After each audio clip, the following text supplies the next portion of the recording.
Assalamualaikum warahmatullahi wabarakatuh.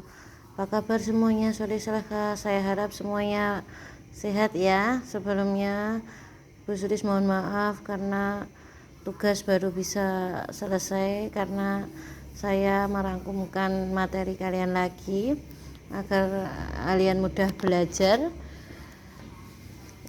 Kita ke pertemuan berikutnya, yaitu macam-macam pola bilangan ya. Nanti ini saya terangkan macam-macam pola bilangan. Yang pertama adalah A, pola garis lurus. Pola garis lurus ada pola bilangan yang membentuk garis lurus. Pola ini sangat sederhana. Pola garis lurus misalnya seperti ini nota titik-titik ini adalah konfigurasi objek, sedangkan angkanya ini adalah pola bilangannya, yaitu pola garis lurus dapat ditulis dengan 2, 3, 5, 2, 3, 4, 5 dan seterusnya. Rumus bilangan suku ke n pada garis lurus di mana n bilangan asli sebagai berikut, yaitu rumus bilangan ke n berarti un-nya adalah n. Yang kedua, pola persegi. Pada pola persegi adalah pola bilangan yang susunannya seperti bangun persegi. Ciri-cirinya memiliki jumlah sisi yang sama. Contoh ini 1. Yang kedua 4, berarti sisinya ini turun 2, ke samping juga 2.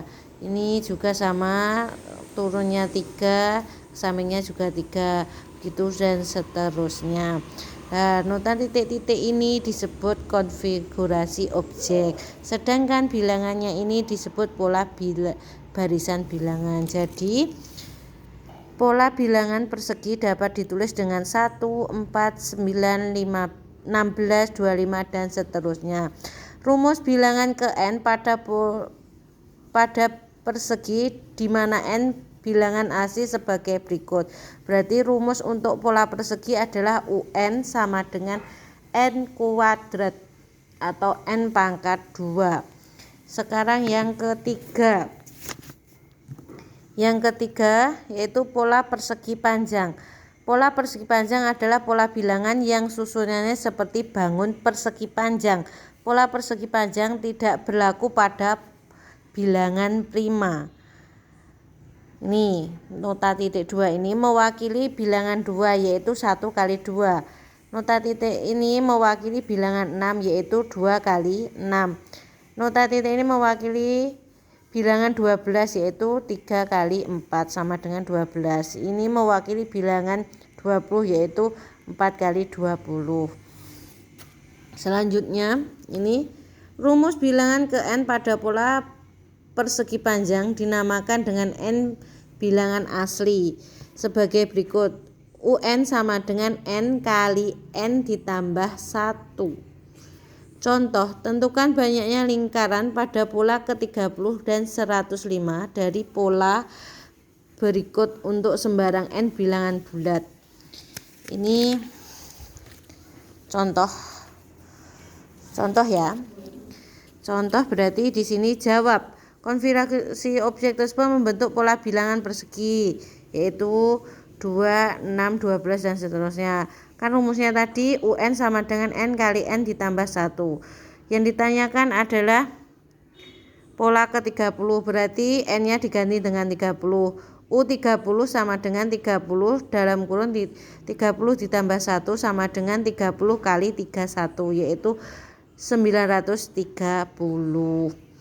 Untuk U105 berarti n-nya diganti dengan 105 dikali 105 ditambah 1 sama dengan 105 kali 106, yaitu 11.130. Terus sangat jelas ya ini. Jika nanti ada pertanyaan silahkan Selvi Kebesulis ditanyakan. Ke D, pola segitiga. Pola segitiga adalah pola bilangan yang susunannya seperti segitiga. Ini mewakili 3, notanya dari 3 mewakili bilangan 6. Pola bilangan ke n pada pola segitiga di mana N bilangan ASI sebagai berikut. Rumusnya ini UN sama dengan N kali N ditambah 1/2 atau UN sama dengan setengah kali N dikalikan N ditambah 1. Boleh pakai depan, boleh pakai yang belakang. Contoh, seorang anak membuat piramida dari kartu remi dengan mengikuti pola seperti gambar berikut. Berapa banyak kartu yang diperlukan untuk membuat piramida tersebut hingga pada pola ke-6. Ini contohnya pola 1 itu ada 3 kartu, menggunakan 3 kartu. Pola kedua menggunakan 9 kartu.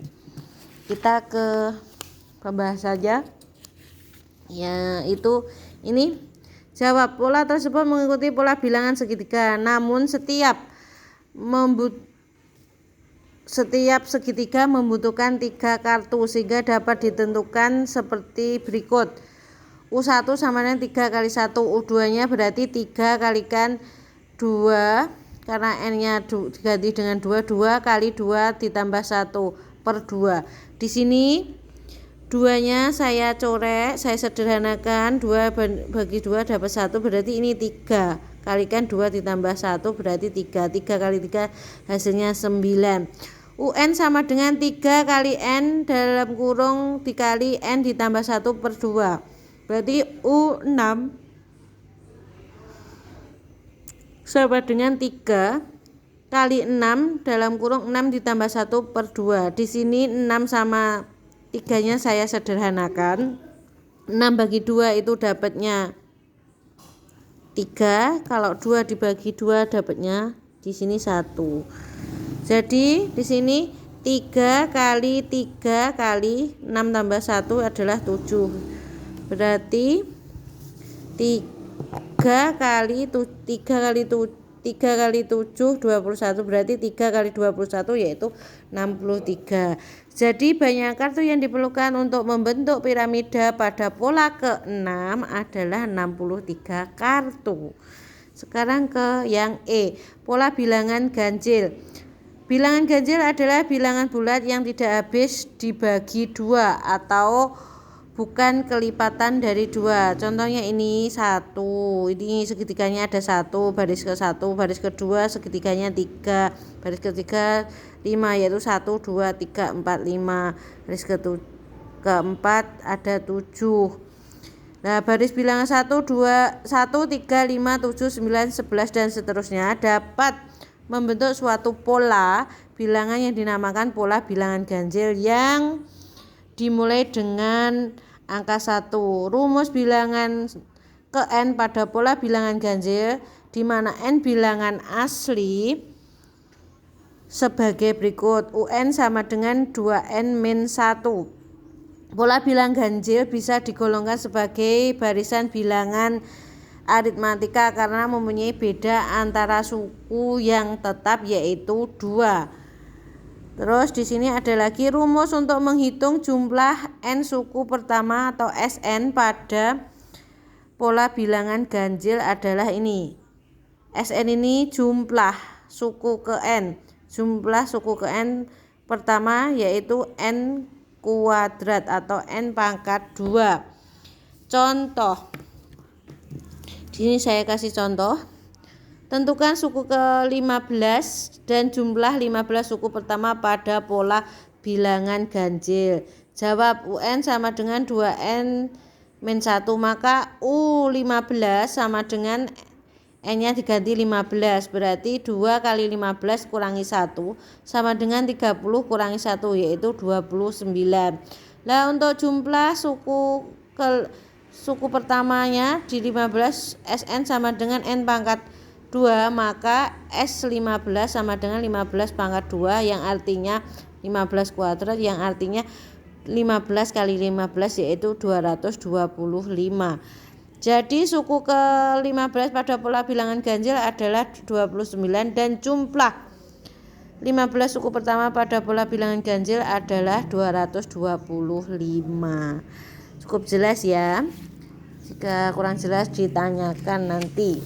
Sekarang ke pola bilangan genap. barisan bilangan 2, 4, 6, 8, 10 dapat membentuk suatu pola bilangan yang disebut pola bilangan genap. Pola bilangan genap dimulai dari angka 2. Ini contohnya saya beri konfigurasi objeknya yaitu 2. Ini ada 4 kotak. Baris pertama ada 2 kotak, garis kedua ada 4 kotak, garis ketiga ada 6 kotak, garis keempat ada 8 kotak.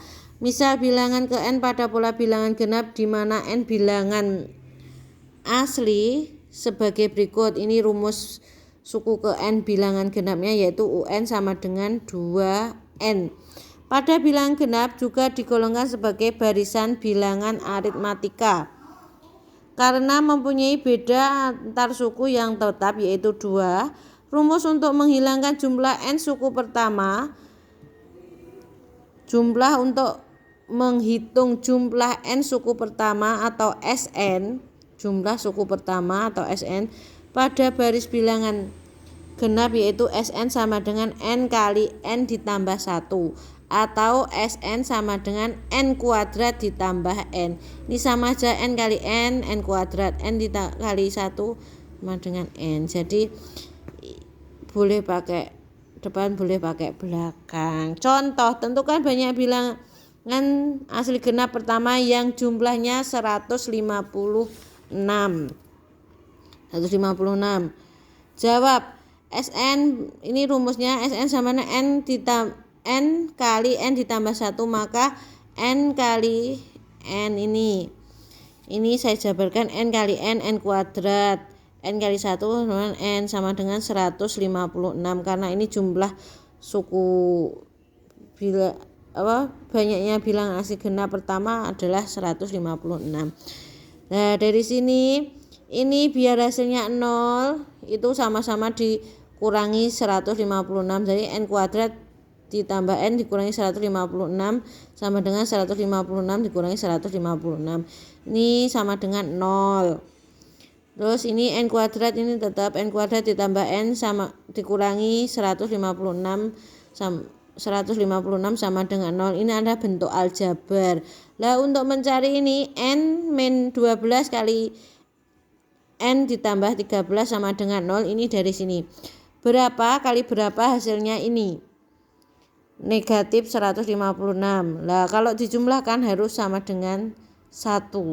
Kayak koefisien itu dulu di aljabar kelas 7 sudah ya. Jadi ini lihat dan min 12 kali 13 itu negatif 156. Kalau min 12 ditambah 13 sama dengan 1. Berarti ini sama. Terus setelah itu n sama dengan 12 sama dengan 0. Biar menghasilkan n berarti 12-nya biar hasilnya kosong berarti min 12 ditambah 12 sama dengan 0 ditambah 12 berarti n-nya adalah sama dengan 12 atau n diambil lagi ditambah 13 sama dengan 0. Untuk menghasilkan n berarti 13-nya dikurangi karena ini positif, n ditambah 13 dikurangi 13 ini juga harus dikurangi sebelah kanannya 0 dikurangi 13 berarti n sama dengan negatif 13, tidak memenuhi. Jadi banyaknya bilangan asli genap pertama adalah 12. Bukti. Contoh n-nya 12. Kita masukkan ke rumus Sn sama dengan n kali n ditambah 1. Berarti n-nya diganti dengan 12. Berarti di sini dikasih S12 ya. S12 sama dengan 12 kali 12 ditambah 1 berarti 12 kali 13 yaitu 156 atau Sn pakai n kuadrat ditambah n berarti 12 kuadrat ditambah 12 ini juga dikasih S12 ini n ya, n kuadrat ditambah n berarti 12 jumlah suku pertama 12 suku pertama dari bilangan genap yaitu ini 12 kuadrat berarti 144 ditambah 12 yaitu 150. Jadi sama. Berarti n-nya tadi benar 12 yang menghasilkan 156 dari soalnya tadi. Cukup jelas, ada yang ditanyakan? Kita lanjut ke pola berikutnya. Pola yang ke-7 yaitu pola segitiga Pascal. Pola bilangan-bilangan yang disusun menggunakan pola bilangan segitiga Pascal memiliki pola yang unik. Hal ini disebabkan bilangan yang berpola segitiga Pascal selalu diawali dan diakhiri oleh angka 1. Selain itu, di dalam susunannya selalu ada angka yang diulang. Segitiga Pascal merupakan susunan bilangan yang berbentuk segitiga seperti berikut. Ini pertama 1 ke 1 dijumlahkan menjadi 2. Terus ini kasih 1 lagi, ini 1 tambah 2 3, 2 tambah 3, 2 tambah 1 3. Di sini juga sama, 1 kali tambah 4 4, 3 tambah 3 6, 3 tambah 1 4, dan seterusnya. Ini diperoleh 1 ditambah 1 2, 1 tambah 2 tambah 1 diperoleh 4, 1 tambah 3 tambah 3 tambah 1 diperoleh 8, 1 tambah 4 tambah 6 tambah 4 tambah 1 diperoleh 16. Dan 1 tambah 5 tambah 10 tambah 10 tambah 5 tambah 1 sama dengan 32. Di sini 1 berarti podo karo 2 pangkat 0. 2 adalah 2 pangkat 1, 4 adalah 2 pangkat 2, 8 adalah 2 pangkat 3, 16 adalah 2 pangkat 4, 32 adalah 2 pangkat 5. Ini dan seterusnya ya. Pola bilangan segitiga Pascal memiliki pola dua bilangan yang berdekatan dijumlahkan untuk mendapatkan bilangan pada barisan selanjutnya. Kecuali 1. Bilangan pada segitiga Pascal digunakan untuk menentukan koefisien dari bentuk A ditambah B pangkat N untuk N bilangan asli. Rumus menghitung jumlah bilangan garis pada garis ke N pola bilangan segitiga Pascal ada ini. Sn sama dengan 2 pangkat N min 1. Penjumlahan bilangan-bilangan pada setiap baris dalam segitiga Pascal akan membentuk baris bilangan geometri karena mempunyai rasio antar suku yang tetap yaitu 2. Sekarang yang ke-8 yaitu pola bilangan Fibonacci. Pola bilangan Fibonacci adalah pola bilangan dengan jumlah bilangan setelahnya merupakan hasil dari penjumlahan dua bilangan sebelumnya. Contoh barisan Fibonacci ini adalah 1 0 1. Terus 0 tambah 1 menghasilkan 1 berikutnya. Terus bilangan berikutnya 1 tambah 1 2, 1 tambah 2 3, 2 tambah 3 5, 3 tambah 5 8, 5 tambah 8 sama dengan 13 ini, 8 tambah 13 sama dengan 21. Lanjut. Nih, cara menentukan bilangan berikutnya pada pola pola bilangan Fibonacci adalah sebagai berikut. Bilangan ketiga diperoleh dari jumlah bilangan ke-1 dan ke-2.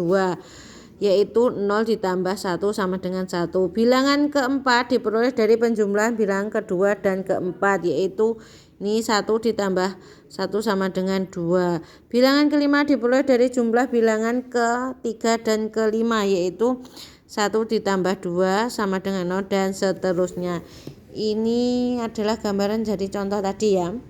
Sekarang dari uraian tersebut diperoleh rumus mencari suku ke N atau UN dari pola bilangan Fibonacci, yaitu ini UN sama dengan U N kurangi 1 ditambah U N kurangi 2. Sekarang yang terakhir yaitu yang ke-9 ada pola bilangan pangkat 3. Pola bilangan pangkat 3 adalah pola bilangan di mana bilangan setelah merupakan hasil pangkat 3 dari bilangan sebelumnya. Nih contoh pola bilangan berpangkat 3, misalnya 2 dipangkatkan 3 8 pangkatkan 3 adalah 512. 512 dipangkatkan 3 yaitu 134.217.728 dan seterusnya. Rumus mencari suku ke N atau UN adalah ini. UN sama dengan UN-1 dipangkatkan 3. Tugas kalian adalah mencatat semua materi yang telah diterangkan Bu Sulis dan mencoba mengerjakan latihan di modul atau LKS kalian halaman 7 nomor 1 sampai 5. Dicoba ya. Dah itu aja tugasnya hari ini. Semoga materi yang diterangkan Bu Sulis dapat diterima dan dapat bermanfaat bagi kalian. Saya akhiri. Wassalamualaikum warahmatullahi wabarakatuh.